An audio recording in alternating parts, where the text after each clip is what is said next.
ఎందుకు అకస్మాత్తుగా ఈ మత పిచ్చ పెరిగిపోతుంది? అర్థం గాని పరిస్థితి. హిందూ అమ్మాయిని ప్రత్యేకించి ట్రాప్ చేస్తాం, వాడుకుంటాం, మతం మారుస్తాం. అది మా పద్ధతి అని జెప్తున్నటువంటి వాళ్ళు. హిందూ అబ్బాయిల్ని గూడా మతం మారుస్తున్నటువంటి వాళ్ళు. చివరికి సాఫ్ట్‌వేర్ కంపెనీల్లో గూడా నువ్వు మతం మారతానంటేనే టీమ్‌లో ఉంచుతాను. లేపోతే ఏదో ఒక ఎలిగేషన్ పెట్టి నిన్ను ఉద్యోగాలు తీపిచ్చేస్తాం అంటూ మొన్న కొంతమంది దొరికారు.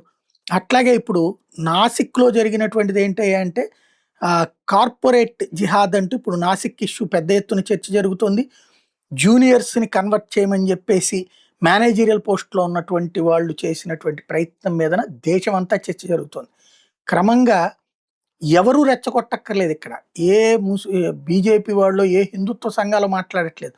సోషల్ మీడియా సాక్షిగా కొత్త చర్చ రోజు రోజుకి పెరుగుతోంది. హిందువుల్లో అభద్రతా భావాన్ని పెంచుతున్నటువంటి పరిణామాలు చాలా ప్రమాదకరం.